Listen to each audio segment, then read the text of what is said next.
And then at TX2K, the very first qualifying pass was the very first time I'd ever been down an actual racetrack.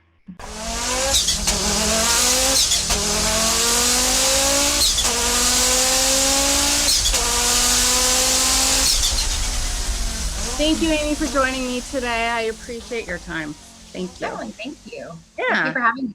Absolutely. I'm excited to put you in the magazine and show more of our readers and our members all about Amie. Okay, so I'll jump right into it. Have you been into cars all your life? I got into cars in high school, and when I say I got into cars, I liked how they looked and going kind of fast. My boyfriend in high school was super into cars, and he had an Acura Integra, and then I got an Acura Integra, and he enjoyed going to drag races. And so, of course, I just tagged along with him, and that kind of started the whole, I like fun cars, fast cars. I had several like Acuras, and then my first car was a Mazda RX-7. Oh, nice. Yeah.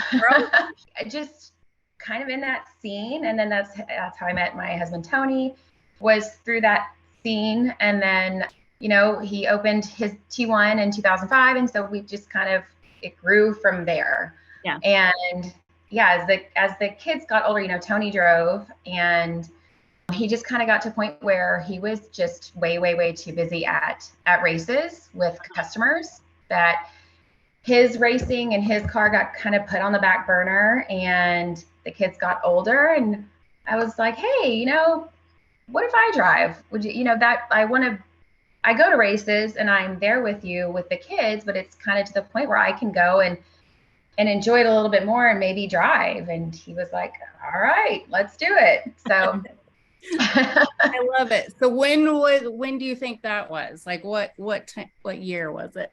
We had a Ferrari, like a personal Ferrari.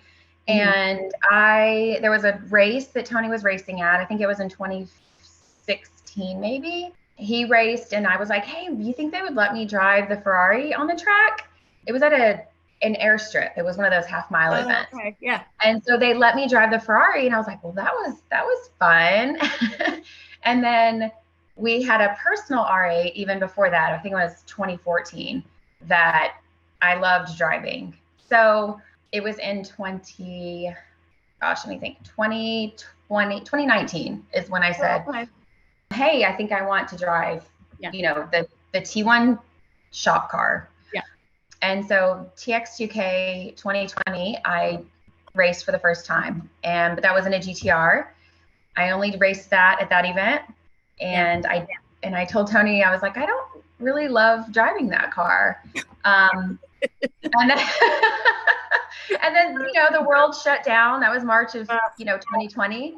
And during that time, after that year is when Tony T1 started getting into the R8 platform, the Huracan platform, bought an R8, and then went from there. I started driving the R8, and I like that one so much better. When I first met you at Texas 2K last year, you seemed like you had been doing this for 10, 20 years. So kudos to you for that, because it was very cool. How many events do you guys go to a year? There are 3 or 4 main events that T1 goes to, like big main events. And then there are smaller more local events that some of the cars go to here and there. The 2 big events that I have gone to the past few years are DCT World Cup and TX2K. And then there is a big event in Maryland in November. Up until, I'm not sure if it changed for this coming year, but up until, at least last year, there wasn't a class really for my car. Or if there was, I don't think there was a class for my car, but there was an event, Hail Mary Derby, that we went to last year, and that's in Maryland in May. So give or take, I say average 2 to 3. Okay, so not I take my car to. I'm sorry? That I take my car to the R8 too. Okay. There are more events that as the T1, like they'll take the customers' cars here and there. Okay. Obviously, I know we're Texas 2K is. For those that haven't, it is in Houston. And I hear that they just tore it down. I think I saw something on Facebook, like where the tower was being torn down. Yes. Where is it going to be next year? It's going to be in Ennis, which is great for us because we're in the DFW Metroplex. We're in Rockwall. Ennis is from Dallas, it's about 40 minutes south. Oh, nice. So, okay. Yeah, so they just moved it. It's called Texas Motorplex, I believe. Or Texas Motorplex. We have a Texas Motor Speedway and then a Texas Motorplex. Texas Motorplex. And so it'll be there from here on out. Okay. Where is DCT World Cup? Where is that at? That is in Florida. And it used to be called GTR World Cup. When they first started it, I believe they started it in 2017 or 2018. And then this year in February of 2023 they changed the name to DCT World Cup. Okay. So whereabouts in Florida? It's in Bradenton. So that's, we fly into Tampa typically. Okay. That's DCT World Cup first week of February. And then mid-March is TX2K. Always around St. Patty's Day. Yes. I always try to see. Or yes, it is. And here in Texas, it's always on spring break, the kids' spring break. Oh, good. Well, yes, either they like that time of year or they don't. So so they've never had a spring break. They're at TX2K. No. A couple times when they were younger, I skipped TX2K and took them here, places here and there. And actually the past 2 years, it did not fall on my son's spring break. So we just took him out of school. So he was happy about that. Did you have any training at all? I mean, I know you mentioned that, you were kind of doing this in high school. Yeah, and I didn't really drive. It wasn't like drag racing or anything in high school. I just enjoyed going fast. And I have a lot of speeding tickets to prove that. No! Lead foot, huh? Yes. I did not have any training. I watched a YouTube video to learn about the tree, how that all works. So, and then the day before the TX2K in 2020, the first time I was going to be drag racing, the day before the car left, Tony took me out front on the street by the shop and taught me how to launch the car. And so I launched it one time. And then at TX2K, the very first qualifying pass was the very first time I'd ever been down an actual racetrack. You're kidding me. Wow.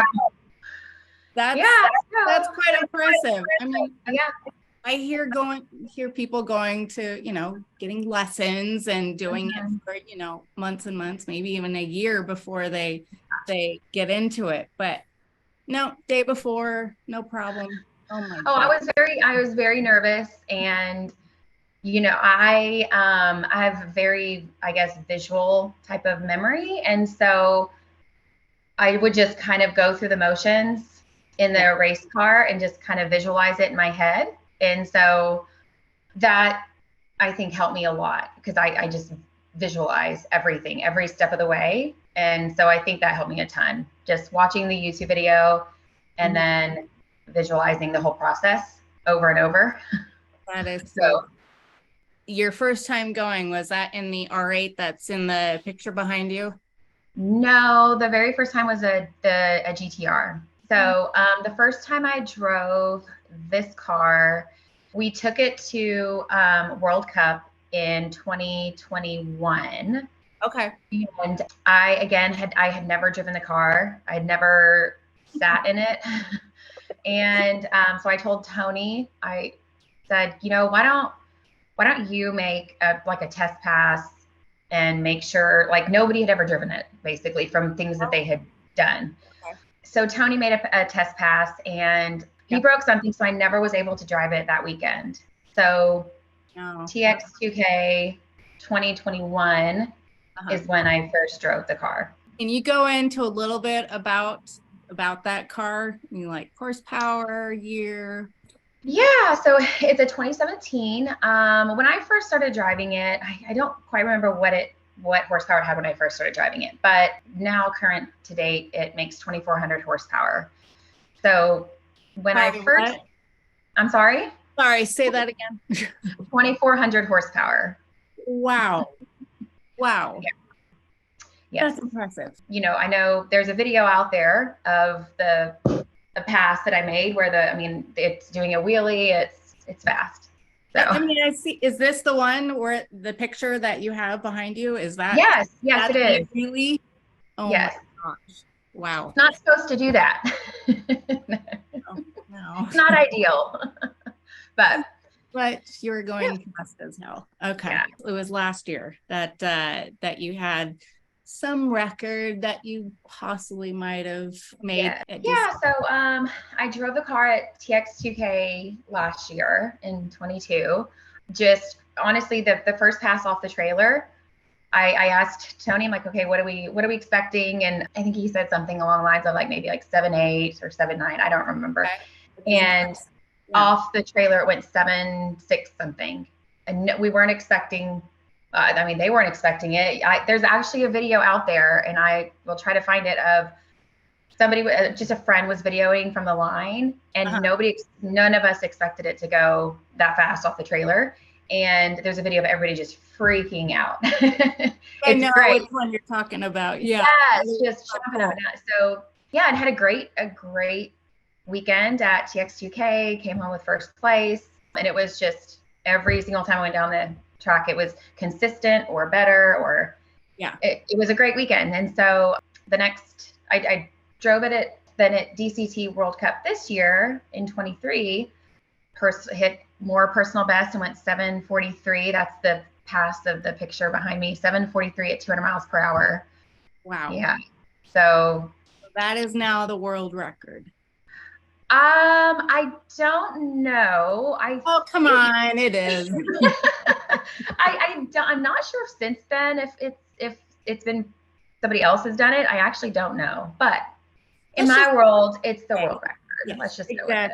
Yeah. It was very cool to watch you at Texas 2K last year, and the fact that you were driving it. Yeah. That's chick. Yeah. It was fun.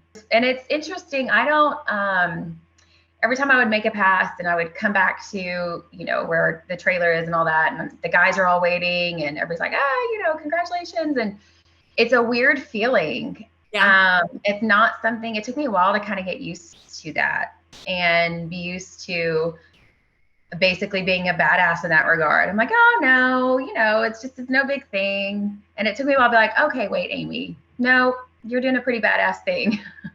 Yeah. It's just, it took me a while to get used to that feeling and just kind of that attention and understanding it all in a way. So I'm glad you finally embraced it. You're very humble, I will say that. So the new car we saw on Instagram, the new R8, can you tell me a little bit about that and how you guys acquired it? Yeah, so when we got back from TX2K this year with the car's obviously just stupid fast. It's 2,400 horsepower, and it doesn't have the full level of safety equipment that it should at that level, the level twice. Tony, I think, was on Facebook, and just happened to see an ad for an Audi R8 road race car for sale. I think he didn't even really mention it to me. I think I'd asked him a question about the white R8. I said, did you figure out what's going on with it? I was asking him some question, and he's like, well, I came across this. I think I'm going to go look at it, and let's go look at this car and see what we think. And anyway, it ended up working out. So I will not be driving the white R8 anymore, which is kind of sad. I told Tony, I'm like, well, let's just make it back into just a regular car, and I'll just keep it for myself. Yeah. So we'll see how that goes. But we do I like that. Yeah. So that's my goal. I like that goal. It's a good goal.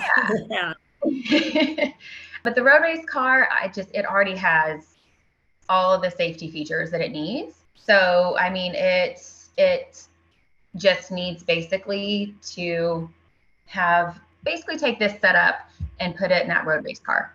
That's cool. Hoping to have it done definitely for DCT World Cup next year, if not before. Fingers crossed. Yes, fingers crossed. Yeah. Well, since you've kind of been in motorsport for a while, what are your thoughts about seeing more women get into this space? I love it. Like, I really love it. And it's inspiring. I mean, not only to women my age, but girls, young little girls. Like, there was a little girl at a race at, I think it was TX2K, that was going around to all of the girl racers at TX2K and having them sign her shirt. I mean, she was like 3 or 4 years old. And it's just, and I know, and all the women racers that I know, I know they all feel probably how I do. It's just, it's nice to inspire not just women our age or, a little bit younger, but even tiny little kids. And like my nieces or my niece, my cousin's daughter, I call her my niece. Yeah. Like I mean, she loves it and looks up to not only me, but other female racers. And it's just really cool. And everybody is so kind and helpful. And it's like not just like a female family, but that whole community, that race community is just, for the most part, it's like a family, especially our T1 community and our customers. And there's a customer, her name's Christine Dobworth. She has a GTR. It's called Light Fury is her car. But when I first started driving, I would ask her questions. I'm like, okay, what do you do here? How does this feel? And I'm very much like a feeler. I'm like, when I feel this, right. Yeah. And it's nice to talk to other females, because I think they can relate to that kind of thought process more. And so that's kind of cool to be able to talk to other, females about coming from that regard. And like, how does it feel when you do X, Y, and Z in the car, So yeah. No, I think that's really great to have Christine, correct? Yes. I think it's great to have somebody like her to bounce questions off of. And to me, I feel more comfortable talking to other women about it than other men with questions. There's always that feeling that, okay, is this a stupid question? I don't want to get judged, but no, I think that's really great that you feel comfortable in talking with her, and she's I think that's awesome. And the whole T1 team, I can ask Tony questions at races. Oftentimes he's really busy. He has 12 cars that he has customers there. He's going from car to car to car. And so, our T1 team, like Stuart, I can ask him any question. And, it's just, everyone's so supportive. So thankfully I have that family with me, behind me, that is always, obviously, they want to see the car do well. They want to see it, break records. So everyone is just really helpful. So you have the T1 team. Now, how about men outside of that team? I mean, do you feel like they're kind of accepting of you, or are they more like, oh my gosh, here's another woman gonna? Yeah. From my experience, the feedback and the support that I've gotten varies from event to event. Like, DCT World Cup is amazing. Everyone is so supportive and so great. Like, and even at TX2K, like for the most part, everyone is awesome and supportive. And, like I'm in the staging lanes, and I'm talking to the guy I'm about to race with, right?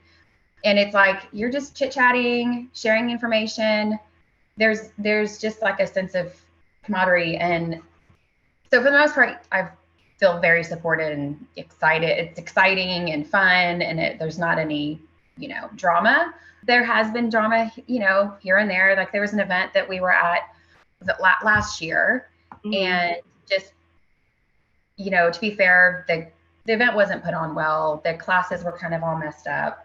My car didn't necessarily fit in any one class based on how they did it. And so I was in a class, and there was men complaining mostly. I don't know that it was because they're men and I'm a woman, or like, I don't know that part, but I got moved from class to class to class because inevitably somebody complained, which again, I think it was a mix of the event just not being put on well, the class is not. So no, 1320 video interviewed me, and I made the mistake of reading some comments on their Instagram, and just random people. I think it's not anybody that's necessarily in the race community. I think it's just people just that don't really know what they're talking about, like questioning, how can she afford that car? She must be on OnlyFans and stuff like that. So, but I mean, that's literally OnlyFans. Oh my goodness. I know. And what's funny is my kids read it, and my daughter was like, I'm gonna reply. And oh no. Tony and I were like, no, do not engage. Right. Yeah. But as far as like the actual race community and people that are actually in it, it's been nothing but support. That's good. No. Yeah. It's good people. That's good. I'm glad that the men are accepting of women in the space. Yeah, and maybe they think if they mess with me, they have to deal with Tony, and I don't know. I love that. I bet there could be that. You never know. I could see some damage. Yeah. So what do your girlfriends think about you doing this? My girlfriends are all like, they were part of the process of me accepting and understanding how kind of unique and like badass basically what I do. Mm-hmm. Because like I said, like it was hard for me to wrap my head around, and the attention and the excitement, like all of that, I was like, oh, it's no big deal. And my girlfriends are like, no, Amie. And they would say something that I would like kind of not embarrassed, but I'm like, oh no, it's nothing. So they were part of the process of me like accepting like how unique and how cool what I'm doing is. They've been really, really awesome and just an important part of the process and supportive, and they come watch races, my girlfriends, my family.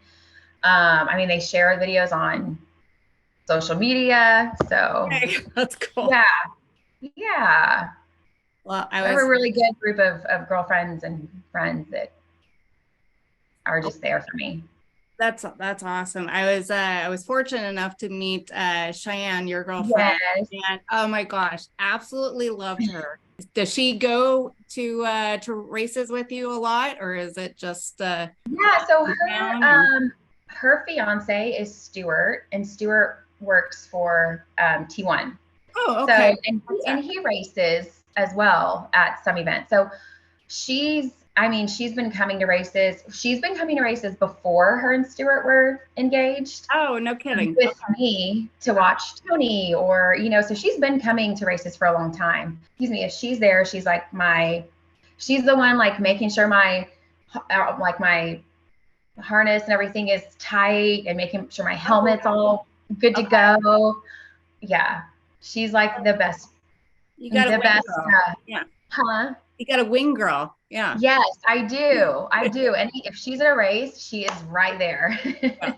And it's or sitting in the car with me while we're waiting in the staging lanes, or it's pretty awesome. I'm fortunate to have her, and if she's not there, it's Stuart or Tony. Yeah. And Tony's always, he always kind of lines me up, and I can probably do it without him, but he always does it. And I told him one day, I was like, I'm sure I could maybe learn how to do this without you, but I like seeing him there. It's like a part of this whole process. And now that I'm used to it, and I have a process I go through, I'm like, I still want to see you there, and I still want you to do that. Yeah. I think that would make me feel more comfortable to have a friendly face instead of me just going and not having anybody by my side supporting. Obviously not setting shotgun or anything, but you have kids, correct? Yeah. How many kids? I have 2. Lola is 16 and Kobe is 12. Oh wow. Yes, and so they've obviously been in this world since they were born. I came across a picture the other day of Tony holding Lola. She was maybe 7 months old and like putting her in his race car at the time. It was an Acura Integra. Oh, and just funny.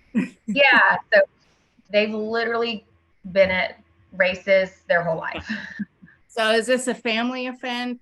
Like, are they always there with you guys, or is it mostly just during spring break? No,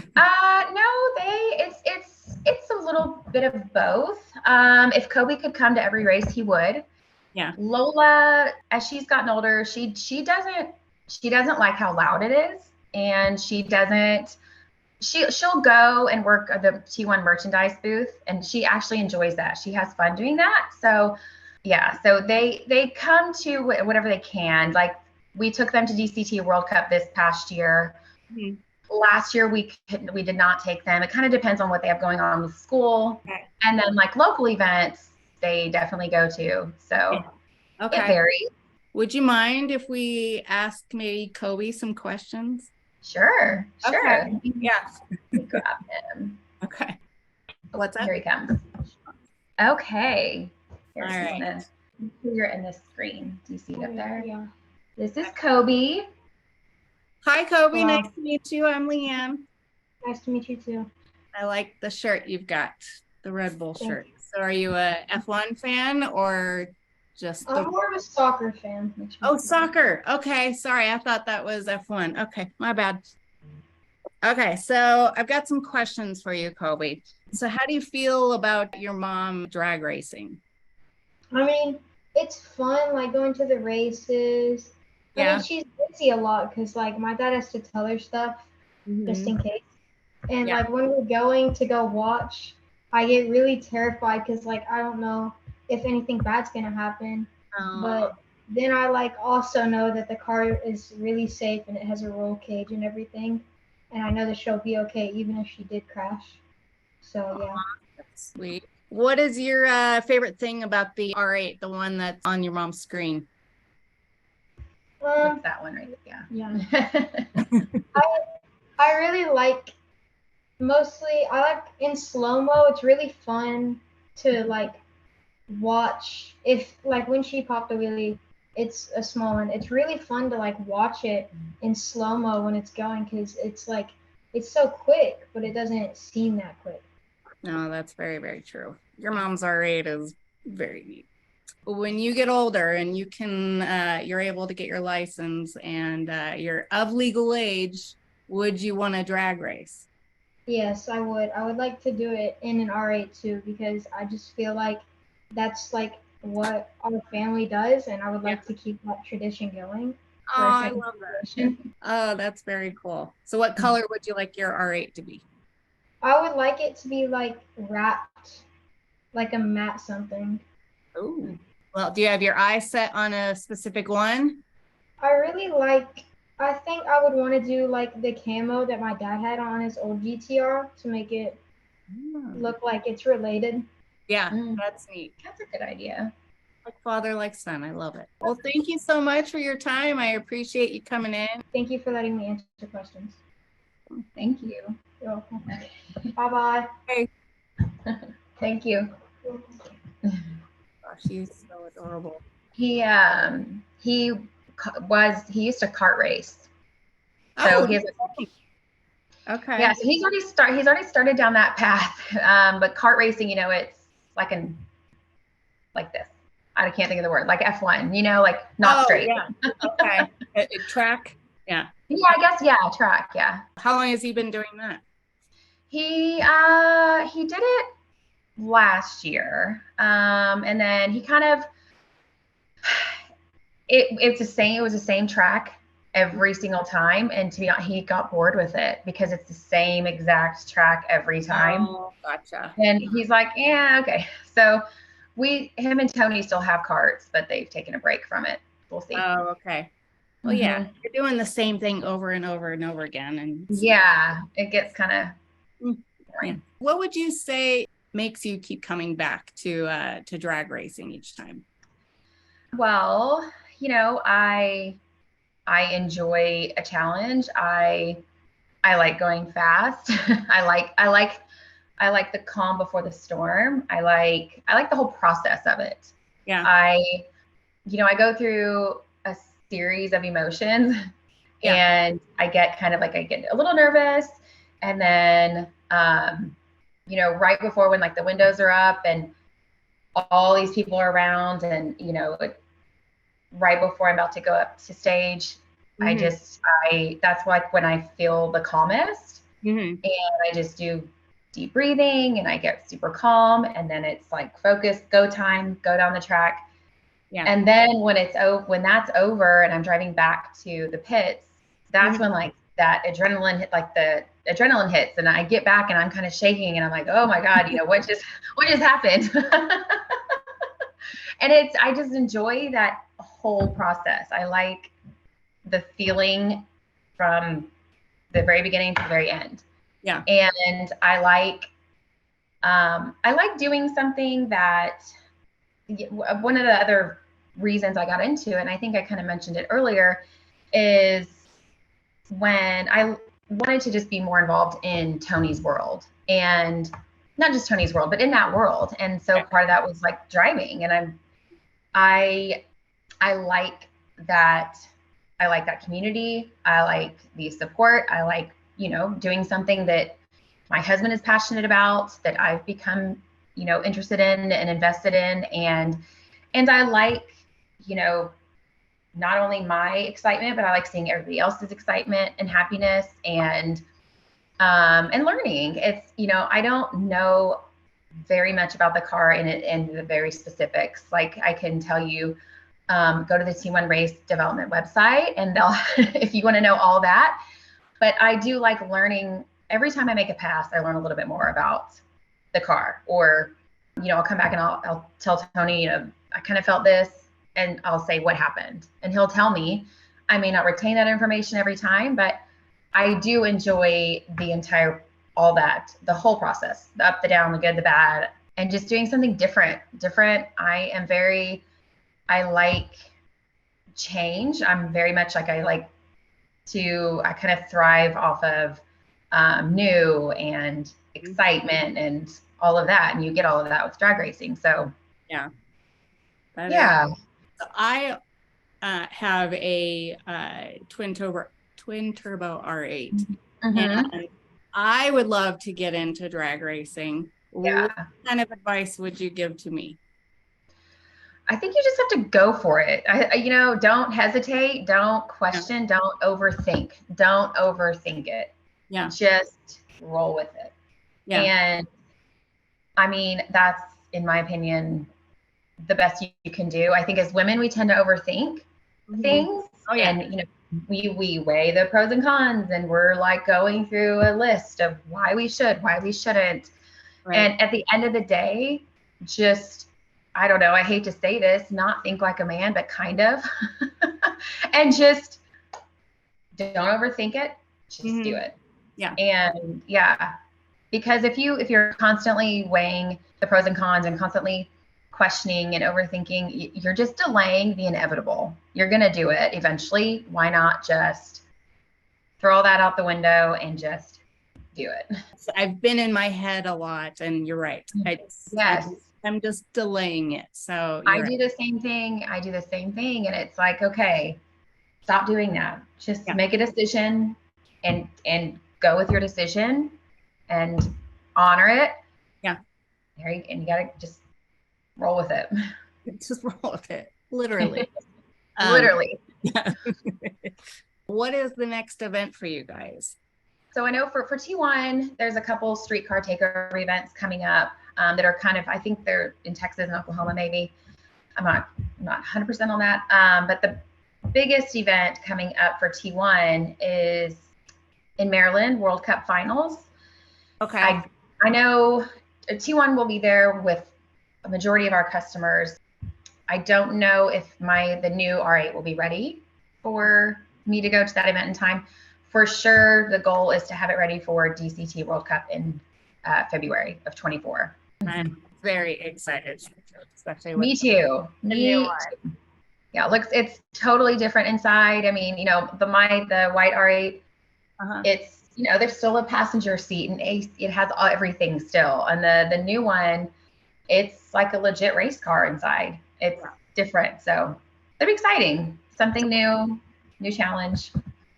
So when you're not drag racing and setting records, what are you doing?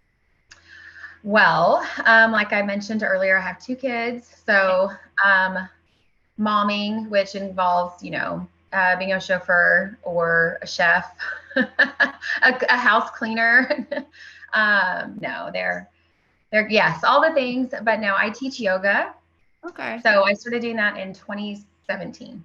So I teach yoga, and just kind of manage our life, our family and friends. And summer started, the kids got out. Well, my son got out yesterday. My daughter doesn't get out for a few weeks, but so summer started for us, which means boating. We have a lot of fun. Oh, fun. Yeah. But yeah, mostly I am not teaching right now, but I'm hoping to pick that back up. I had a surgery about 7 weeks ago, so I'm hoping to pick that back up. That's a goal for this summer. Yeah, I was just going to ask what's something that you're wanting to accomplish in the future, if you're wanting to do any other types of motorsport, or if there's anything. We're kind of in a little transitional phase of life with Lola starting to drive, and she only has a couple years of high school left. And so there's a part of me that definitely wants to just not add on too much, so that we're here for, these last few years of her kind of being here and being at home. Yeah. So I kind of want to just enjoy this process and enjoy this time. And then again, like I said, get back to teaching. I do a lot of, before my procedure, I do a lot of donation-based classes. I pick a nonprofit and have the people, the clients that come to the class, they just pay whatever they can or however much they want to donate to a nonprofit. And typically I'll have somebody from this nonprofit come to the class and speak to the people that come about what the nonprofit is, what it is, what it's for. And that's something that also really fills my cup. And so I'm looking forward to getting back to that. And actually there is a track not too far from here that Tony was going to take the new R8 out to and just kind of play with it this past weekend. Yeah. It's like an F1 track or like the karting tracks. And I originally told Tony, do you want to go and drive it? And I was like, I don't know. I've tried karting and I don't enjoy the karting. And so I was like, I don't enjoy karting, so I'm not sure if I would enjoy that. Yeah. And then after I thought about it, where I thought, actually I should have gone. That would have been fun. But he ended up not even taking the car because of something. Oh, but really? So maybe down the road, do something like that for fun. But for the most part, just kind of enjoying this phase of life and healing from my surgery and getting back to teaching yoga. I honestly don't have any other questions for you. The only thing I'd love for you to do is plug some social media. Okay. Yeah. So T1 Race Development is on Instagram. It's at the letter T, number 1 race. Of course, they're on Facebook. Oh, you have a t-shirt on. Yes. That's awesome. And then I'm sure they're on YouTube. I don't have like a social media that's just strictly for racing. I have a personal page. It's Amie, Amie Palo, Palo, that has a kind of a mix of just, family, a little bit of racing, a little bit of yoga. I have a separate yoga Instagram, and then I am on Facebook as well. Well, thank you. Well, I absolutely love that you're a mom and you're not the typical, full-time woman in racing, and that you have a good balance of, family life and time for yourself and drag racing. I think it's for sure awesome. Inspires me, so I'm really looking forward to getting into it. So thank you. Yeah, so that's exciting for you too. I would look forward to seeing it. Well, now now the pressure is on, so now I have to do it. Yes. Thank you so much for your time, Amie. Appreciate it. Thank you for having me. It's been awesome. This has been fun. I was nervous because I'd never done anything like this before. Yeah. But I really, really enjoy this. I appreciate you. for reaching out and having me here. Absolutely. All right. Well, we will look forward to seeing more of you in the future. Awesome. Thank you. Right, thanks. Bye.